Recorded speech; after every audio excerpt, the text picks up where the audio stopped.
What's the story, Morning Glory? What's the word, Hummingbird? Thank you so much for clicking on my channel and for joining me for this review of Married at First Sight, Season 14, Episode 13, Popping the Questions. So we start off with Katina and Olajuwon. They're out grocery shopping. And this is basically grocery shopping for Olajuwon's meals. Everything that they bought was stuff that he liked, stuff that he wanted her to cook for him. It was all about him. It's never about Katina. It's always about what Olajuwon wants. So he actually tells her, or he doesn't tell her, but I think in his confessional or something, he says that he wants to guide her. He has to guide her when it comes to buying groceries because if he doesn't, she'll buy things that he doesn't like. And then he tells her to get ribs because he wants to see what she can do with it. And I'm just like, what kind of chauvinistic Neanderthal are you, Olajuwon? Why is it all about what you want and how you want it? And it's never about Katina and what she wants. It's never about are you satisfying her? Are you fulfilling her? Are you checking off anything on her list of what she thinks a husband should be like, of what she thinks a husband should do? He just automatically has this very archaic way of thinking of because I work so hard, I need to come home to 3 hot meals 7 days a week. But she works as well. Oh, but I think she works from home or something. So he probably feels like her job is nowhere near as stressful or nowhere near as challenging as his job is. And plus, she probably works from home. So he's probably like, yeah, she's going to be the one to cook for me morning, noon, and night because, I'm out there working really hard. Like, what century are you in, Olajuwon? How were you raised? I'm just so curious to find out what his background is and who his parents are because in this episode, they talked a lot about Mark and his parents and whatnot. And I think we know a little bit about Mike, his past. We know a little bit about Jasmina and her. But I need to know more about Olajuwon and his upbringing and his parents to figure out why this man has this 1940s way of thinking when it comes to men and women and the roles that they play in a marriage. So then it's time for the meeting with Pastor Cal and Dr. Pepper. So Katina meets with Pastor Cal and they talk about the dating app. And I think Pastor Cal said that something must have triggered Olajuwon for him to react like that. Either something triggered him, like, maybe some past relationship where he was deceived or a past relationship where he was cheated on or something, or he just created a mountain out of a molehill for nothing just to create problems in the marriage just so that she can say no on decision day. Because I get this feeling that I don't know if Olajuwon is trying to like create all these problems, lay down all these bombs everywhere so she doesn't even know where to go or what to step on without something exploding so that she can be the one to not choose to be married. Or if he's testing her, like he's gonna like act like a complete jerk to her just to see if she's gonna sustain it, and then on decision day he's gonna choose to want to stay married to her because she passed his test or whatever. But the whole app thing, I just cannot find it in me to believe that he was just feeling insecure or he was thinking that she was going to cheat on him. I can't believe that. I have a feeling that he created that whole scene just to create cracks in their marriage on purpose for some ulterior reason. So Pastor Cal tells Katina that she needs to ask him, deep questions to know more about him, I guess to know more about his inner soul or to know more about his past or whatnot. So Pastor Cal then asked about the intimacy between them, and she said that there is some flirtation, but nothing past that. Katina says that she wants to feel this overwhelming feeling of love before becoming intimate. Now, did you have those overwhelming feelings of love when you were intimate with your previous partners? Or is it just your husband that you're waiting for these overwhelming feelings of love? Because I don't believe Katina. I think the reason why they're not doing anything is because Olajuwon doesn't want to do anything. And so she's just trying to find excuses of why nothing is popping in that area of their marriage. And the reason why they haven't consummated their marriage yet, the reason why Olajuwon doesn't want to take that step, I feel like either this is probably the one decent thing he's doing, which is he doesn't want to do that, knowing that he's not going to want to choose her at the end, or he's just not attracted to her. So then, Katina wants to avoid having a relationship that's just based on lust. Katina, what are you talking about? I don't believe you, Katina. I don't think that that's the reason why y'all are holding back. It's because y'all don't want a relationship based on lust. She says that once the lust fades, you have nothing because y'all are going so hot and heavy in the beginning. And so she doesn't want it just based on the physicality of it all. And Pastor Cal got her real good when he told her, well, you're married. It's okay to be lustful for your husband and for him to be lustful over you. You're married. So if there's a lot of lust, a lot of, physical interactions, y'all are married. So there's nothing wrong with that. And she says, and then she says, I have this overwhelming fear that, in the back of my head, I'm thinking that this is going to end. And so I don't want to rush into that because it might not work out. And then Pastor Cal got her good again and said, well, if you have the mindset that this is going to end, then that's how you're going to affect your present. If your future is so focused on this might end, then that's going to affect your present. You're going to fulfill that prophecy. Olajuwon meets with Dr. Pepper, and he acted like a damn fool. So Olajuwon says, to me, he just appeared fake in the beginning. When Dr. Pepper was asking him, so how are things going from the day you got married until now? He was like, oh, everything is so great. It's so wonderful. I'm so happy. And I didn't buy it. It seemed fake. It seemed really forced. He says everything is going well, but he wants Katina to speak her mind more, even if it differs from his own opinion. Say what now? Please. He says that if she spoke her mind, which she has, she made that fatal mistake of speaking her mind before, when she kind of really wasn't that crazy about the cooking thing. And he told her he expects his wife to cook every day. And so guess what? She's cooking almost every day, or she's trying to cook, or she's trying to do something in that damn kitchen. And she never went back to, I'm not cooking, or I'm not going to cook as much, or you got to help me cook too. She never went back to that. She's been the kind of wife that's been trying to cook. So I don't think that Olajuwon allows any opinions that are different from his. And I think Dr. Pepper saw right through, because I saw right through that. And I'm not even, an expert in psychology or sociology or anything like that. And I saw right through that. So Dr. Pepper addresses how Olajuwon went from, so they talk about the group dinner where, the whole dating app thing began. He talked about the group dinner and how she was trying to figure out how could you have gone from being so lovey-dovey with her at the beginning of the dinner, and then at the end of it all, you just completely turned. And then you just started talking about in front of everybody else, hinting at the fact that she had done something really, really bad to you. And you were bringing out personal issues in front of a group setting and completely blindsided your wife because she had no idea what you were talking about. Like, how did that happen, Olajuwon?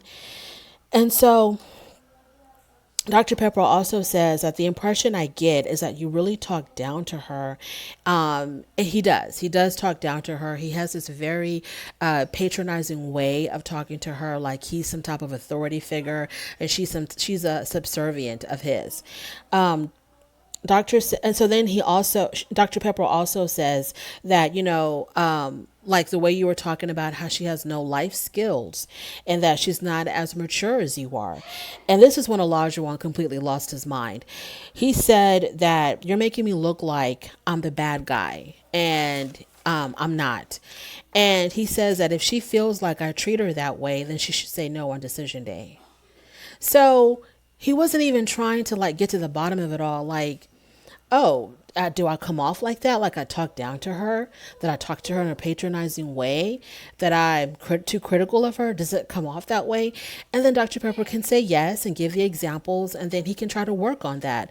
And when he told her that she had no life skills and that she wasn't as mature as he wasn't yelling, he wasn't shouting. So it really wasn't even like the tone that he used. It was just the fact that he said those things. So the fact that he said them at all was a problem. We're not even talking about how you were talking to her. Just the fact that you would even say those things to someone who's supposed to be your wife and your equal, it's just no bueno, Elijah. But he was like, well, if that's how she feels, then she needs to say no on decision day. Like, what are you? Okay. So Elijah says in his confessional that for Dr. Pepper to say that is like, she spit in his face. Well, she's the expert, and she is supposed to point out, the critical issues or the critical problems in your marriage to help you. So what did you expect her to do, Elijah? You wanted her to show up and just be like, oh, y'all are perfect, I'm done. So Elijah says that he felt like that. He says he felt that way about her, the immaturity, the lack of life skills. He said that he felt that way about her in the beginning of the marriage, like the first 1 or 2 weeks of their marriage. He felt that way. But here we go again. He literally says, she has shown me she can handle her own. What have you shown her? And this whole way of talking, she has shown me like he's the one, like she's supposed to live up to his expectations, that she needs to prove to him that she's worthy of him. She has shown me that she can handle her own.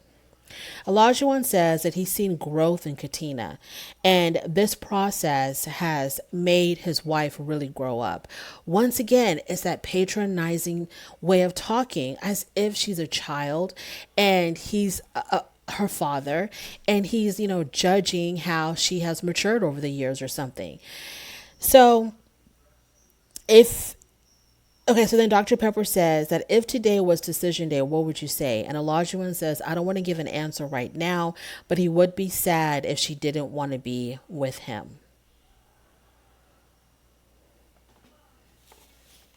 If you would be sad that she wouldn't want to be with you, then why don't you change for the better? Why don't you make changes as well? Why don't you treat her like your equal instead of your maid or your cook or your child? So moving on to Lindsay and Mark. Okay, Lindsay and Mark, they give me a headache. There's not much to say. There's not much that I want to say about these people. There is a lot to say about them, but I just don't have the energy. Lindsay and Mark are a whole lot. They're a lot. They're like the same ends of two magnets. It's just not going to go. Oh God, Lindsay and Mark, they do the most. So when we see them, they're arguing again, and they're arguing about something very vague, like communication. The reason why I say vague is because they can never pinpoint exactly what the problem is with their communication. She says A, he says B. They're never on the same page. It's not like, well, you don't do enough laundry. That's something that is tangible that we can, it's either it is or it isn't, and we can try to fix it. But it's all about, I don't like how you talk to me. I don't like the tone that you use with me. You're very consistent about being inconsistent. It's like these vague generalizations is what they always argue about. And if those are the problems that they're having is, actions, living up to expectations, trying to be more consistent, learning how to communicate better, they need therapy. This is not something that they can fix on their own. They need deep, intense therapy if they're even interested in staying together. So they're having another argument about communication, so on and so forth. They're constantly blaming each other. He was being very critical of her. He was doing a lot of finger pointing to her and saying, when you talk to me like this, and when you say this and that to me, and the tone that you use. And whenever she would butt in and say, okay, but what about how you talk to me? He would get upset. He would get frustrated. He would roll his eyes, and, him and haw and sigh and stuff. And it's like, okay, y'all are having a conversation. Why can't she talk? Why can't she put in her 2 cents?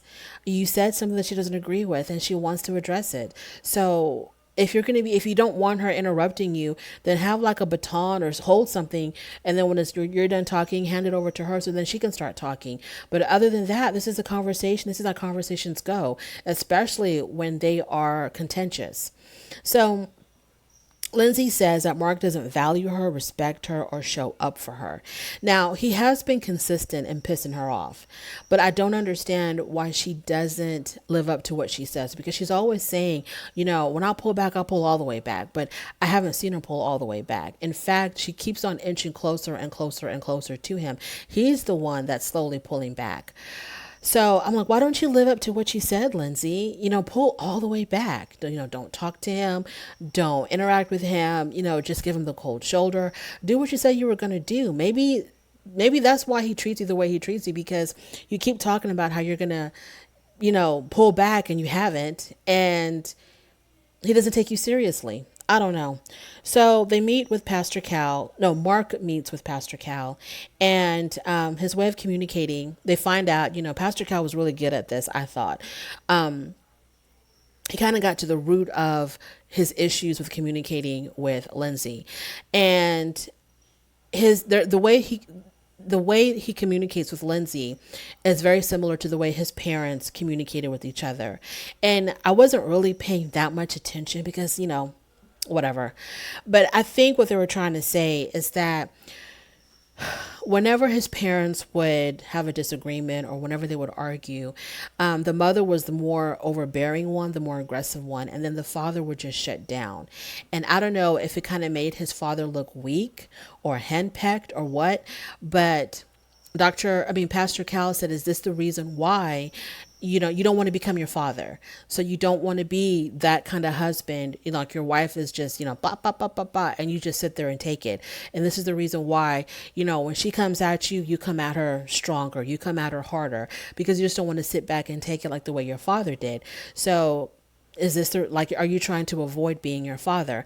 And that really hit home to him, really hit home for him.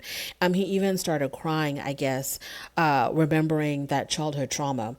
So Pastor Cal says he needs to let go of expectations where you think that your marriage should be at a certain point, at a certain time, because he says something like, well, I thought by now we would have been getting along a lot better. And that's when Pastor Cal says, there's no timeline when it comes to marriage. You can't say within 6 months and 2 days, this is where we need to be with our communication or with our relationship. There's nothing like that in marriage. So get rid of that. And so, he also says that he just wants his marriage to be healthy, and Pastor Cal says it can be. There is still hope for the two of y'all. So Lindsay meets with Dr. Pepper. Lindsay has to learn how to speak without sounding very critical. So Dr. Pepper was giving her, I thought, some really good advice. If you're having an issue with your husband, instead of, pointing out the negative and just being kind of critical, you should try to probably use kinder words.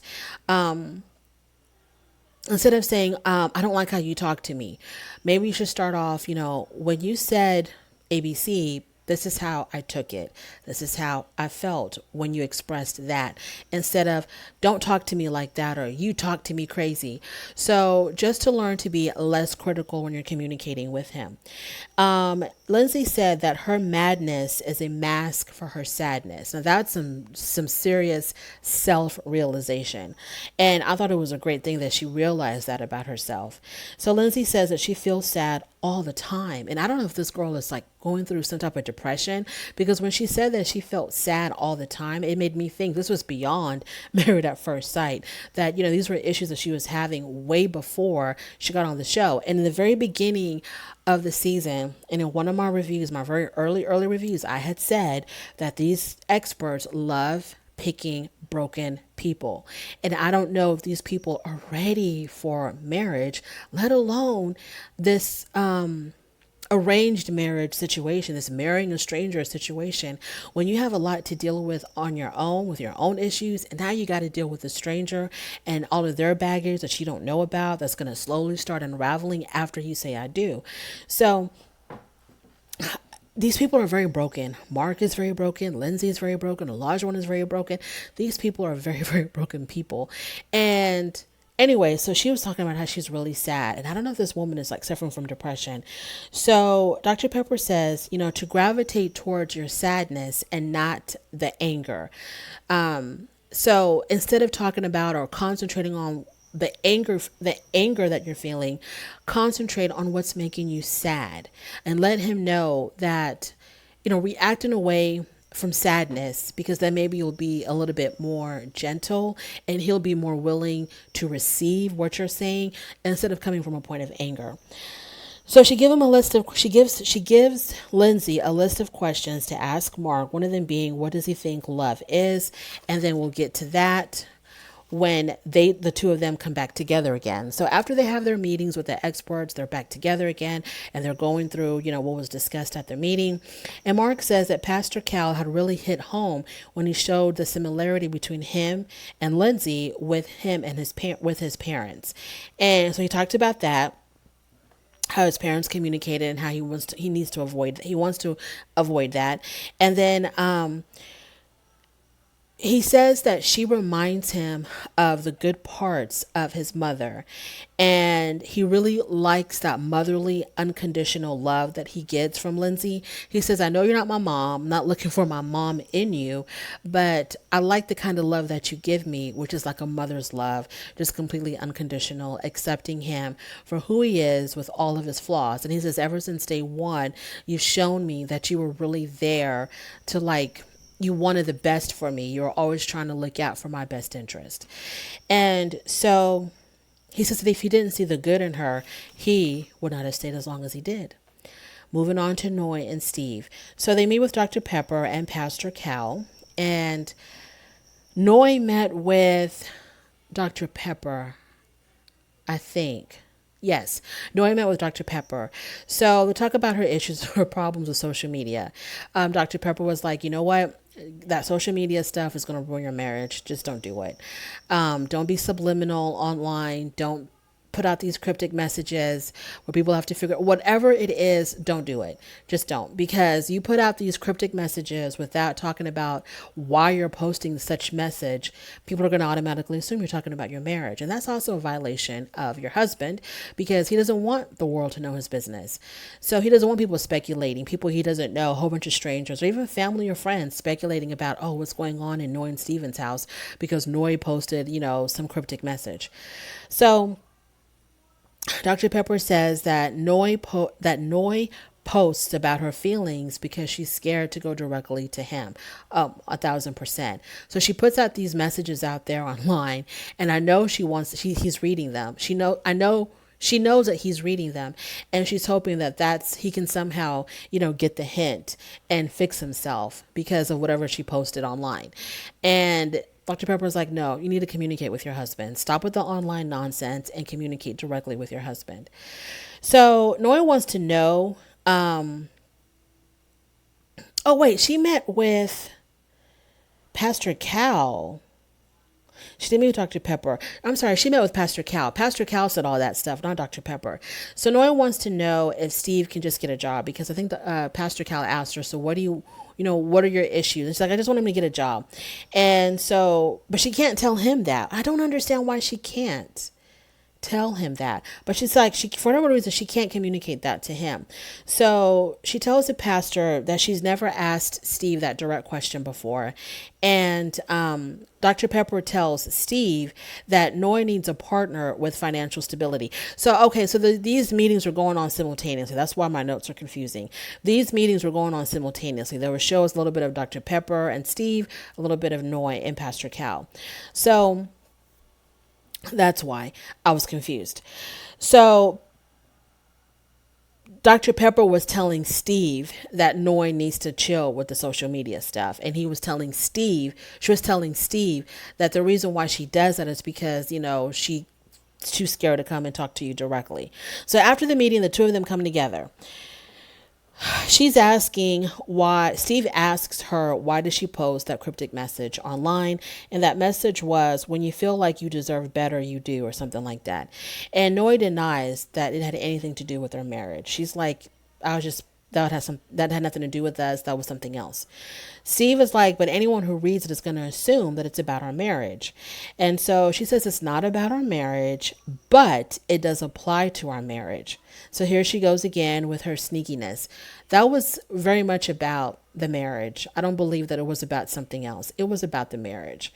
And because she wouldn't have said that it applied if she didn't mean for that to be about the marriage.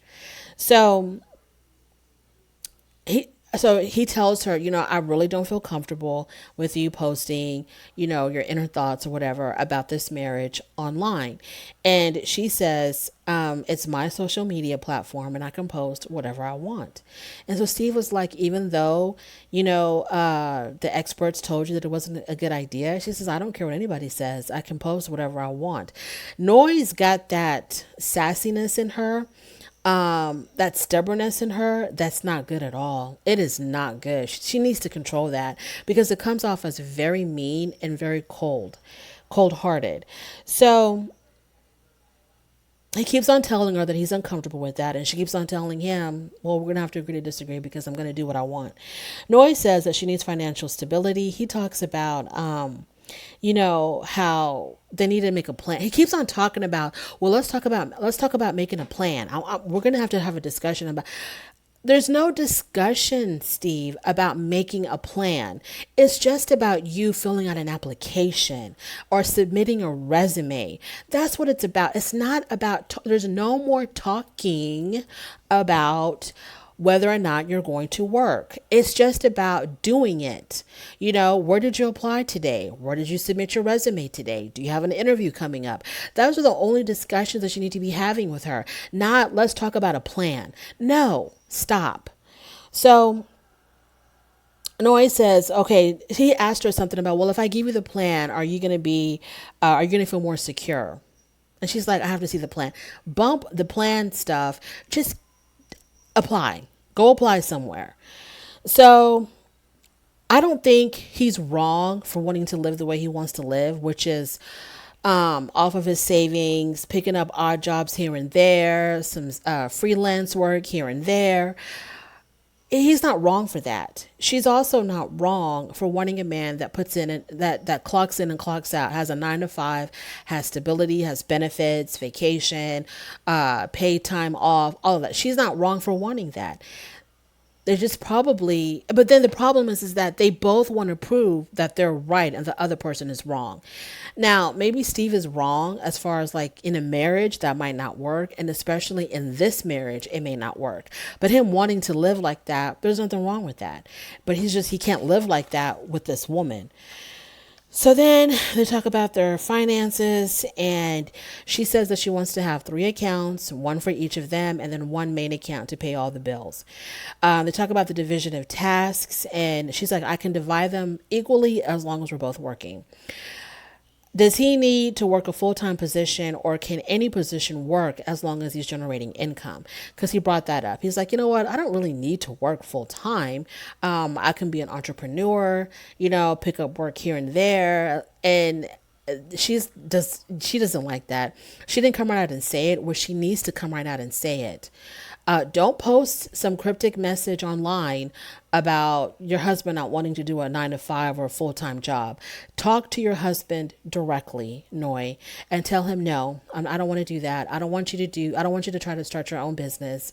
I don't want you to try to pick up work here and there. I need you to have a consistent paying job, a check every 2 weeks, benefits, paid vacation, the whole shebang, a whole entire benefits package. That's what I want, nothing less. Jasmina and Michael. So Michael and Pastor Cal, they meet up, and Michael has come a very long way. And out of all the men on this show, he gets a gold star because he's done the most improvement. He's very self-aware of his shortcomings and what he needs to do to improve. He's very open to ideas, and he's very open to advice, and he's not closed off and thinks that he knows everything. So initially Michael said that he was doing things out of obligation instead of just wanting to do things because, he wanted to make her happy. He was just doing things because he thought he was supposed to do certain things. Pastor Cal is really impressed with Michael and the progress that he's made. And he tells Michael that this is a representation of doing the work, and then the feelings come later. When you put in the work, the feelings will follow. So the same should happen with her as well. So Pastor Cal says, well, why haven't you attempted to be more intimate with her? And not necessarily intimate with, consummating the marriage in that way, but just to create intimacy, like holding hands, sitting close together on the couch, putting your arm around her, stuff like that to get y'all closer. And he says, well, we used to kiss goodnight. And then she told me that she stopped doing it because she didn't really feel like doing it, or she didn't get anything out of doing that. She was only doing it out of obligation. She was just going through the motions. And so he was like, okay, well, we don't have to do that anymore. And Pastor Cal was like, nope, that's wrong. That's not how it goes. What you should have done was you should have continued doing that, because eventually, she would start doing it because she really wanted to do it and not out of an obligation. Because you put in the act, the feelings will follow. So I think Pastor Cal wants him to try to, kind of close that gap, that physical gap that's there between them, and to try to get a little bit closer to her.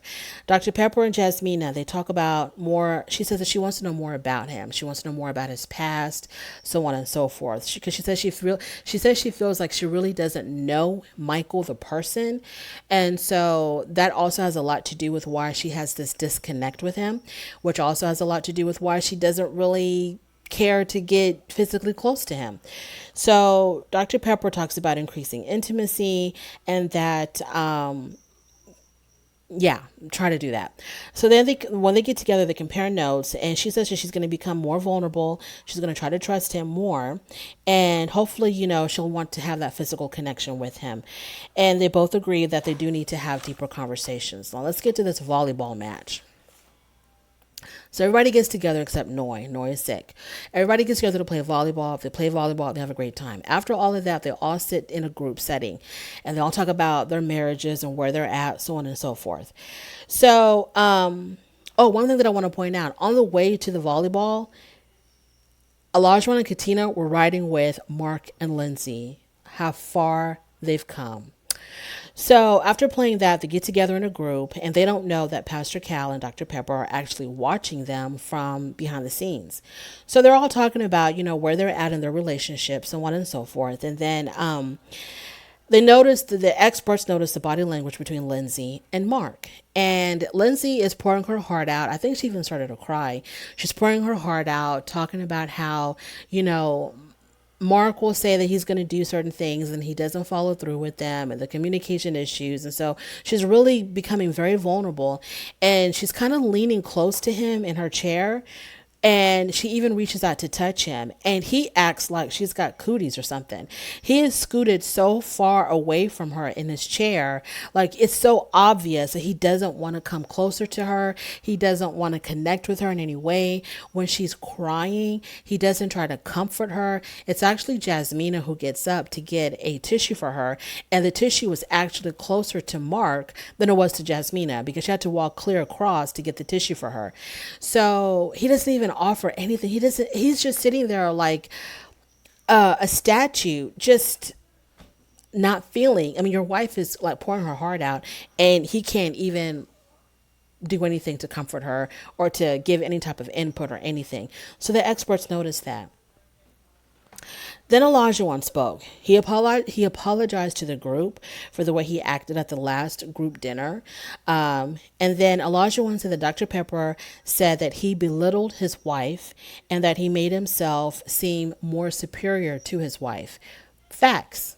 Those are all facts. You do belittle her by telling her she's not mature enough. You do make yourself appear more superior by demanding that she cooks for you, by saying that, oh, this is what I've accomplished in my 20-something years, and you're nowhere near that. Yes, you do. That's facts.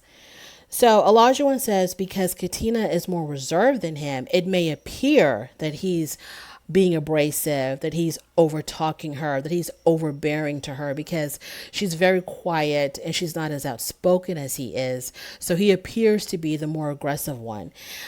He says that he told Dr. Pepper that he doesn't do the he said, she said thing, because Dr. Pepper said that it's come to my attention that you treat your wife like this. And he's like, I don't do the he said, she said thing when they had their meeting. I go straight to the source. I don't do that. I don't know what he was talking about, because it's not a he said, she said thing. It's things that she sees in the footage. after they're done recording, they look at the footage because they have to see what the hell is going on between y'all to figure out what kind of advice to give y'all. What do you mean he said, she said? It is not the other couples that are talking about you to the experts because they're dealing with their own problems. I don't think that Noy and Steve are going to Dr. Pepper and say, hey, let me tell you what Olajuwon did. They got their own issues. If they're going to have an opportunity to talk to Dr. Pepper or Pastor Cal, they're not going to waste it talking about your dumb butt. So I don't know what he was talking about, the he said, she said thing. Excuse me. They're going off footage that they see. You're basically telling them what's going on by your behavior, Olajuwon. So, he doesn't believe that Dr. Pepper was of any help. And mind you, Dr. Pepper is listening to all of this. He says that if you're going to feed something to the experts, feed something that's going to help my marriage, not hurt it. Who are you talking about? Production? Like, what are you talking about? It's basically what she's looking at with her eyeballs when she's watching you interact with your wife. So the experts come out, and when they come out, everybody's shocked and surprised that they were there. And when they sit down and talk to them, Dr. Pepper was like, you know what, I heard everything that you said, Olajuwon, but I'm not here to argue and go back and forth with you because it is what it is. I'm speaking facts, and that's that. So I'm not going to argue with you. And then she says, what I'm here to do is I'm trying to make your marriage better. I'm trying to help you have a successful marriage. And that's my priority. And so Pastor Cal says that Katina is really focused on resolution. She's got that mindset of resolution. And that's the kind of woman that he needs because I think she's got that mindset of resolution because she's scared of him. He's very intimidating when he gets angry, and she doesn't want to go through that. It's not like she's with a Michael, someone who's a little bit more calm, and she's like, okay, let's always try to fix our issues. No, she's got the mind of resolution out of fear because when he gets crazy, it's scary for her. And so she would rather. And when she's trying to resolve things, it's not actually resolving a damn thing. It's just giving into him, giving him what he wants so that he can calm the hell down. So Olajuwon says that one of the best things I love about this, he goes, that's when Pastor Cal says, she's got this mind of resolution. Olajuwon says, well, that's one of the best things that I love about this marriage. And then he says, I'm not in love with her. Like that kind of like subconsciously slipped out of his mouth when he said that. And it hit her hard when you looked at her face when he said that. So he says, I'm not in love with her. And then Pastor Cal says, okay, I heard that. I heard what you said, that you're not in love with her. You're not in love with her, but are you committed to her? He said, yes. And then Pastor Cal says, do you want anybody else? He was like, no, otherwise I wouldn't have gotten married. And then Pastor Cal says, love is about making a decision to commit to fulfilling another person's legitimate need. Feelings come after. Okay, that whole psycho analysis mumbo jumbo that I really can't break down because I'm not a psychologist. And then basically it was like love is a choice. It's not a feeling, it's a choice. You make the decisions to do things that show love. So then they address Mark and how distant he was. And they tell him that even if y'all are angry with each other, don't cut off the physical touch. So if your wife is trying to, reach out to you, put her hand on your arm, don't pull back and recoil. Even in anger, still be connected. She's still trying to connect with you. So don't break off that connection. And so Lindsay says that Mark says he's in it, but his actions are the opposite. And I believe Lindsay. I kind of struggled with Lindsay for a very long time, but like the more that I'm seeing Mark, the more I'm beginning to understand where Lindsay's coming from. She's got issues for sure. She has a lot to work on for sure. But I think when they're in their breakdown, I think it has a lot to do with Mark more than Lindsay, because he's so used to being alone. I think he's an only child, and he's so used to being alone. He doesn't know. I don't think he really understands how to connect with people. And I don't know. Jasmina says that she still feels disconnected and like she really doesn't know him. And then Dr. Pepper says, okay, we still have hope. So when you talk like that, don't talk like that's it. That's the final. Say, I don't know him yet. We haven't really connected on a deeper level yet. I don't feel the intimacy between us yet. These are things that y'all can work on, that y'all can definitely fix. So that is it. So I'm wondering if your girl Alyssa is watching this and seeing the shipwreck that is Olajuwon and Mark and thinking to herself, wow, if Katina and Lindsay made it this far with those two men, I could have probably made it as far or further with Chris. Who knows? That is my review. Thank you so much for joining me and for sticking around this long. I really do appreciate it. On your way out, please don't forget to rate the video. Don't forget to subscribe, and I'll definitely talk to you later.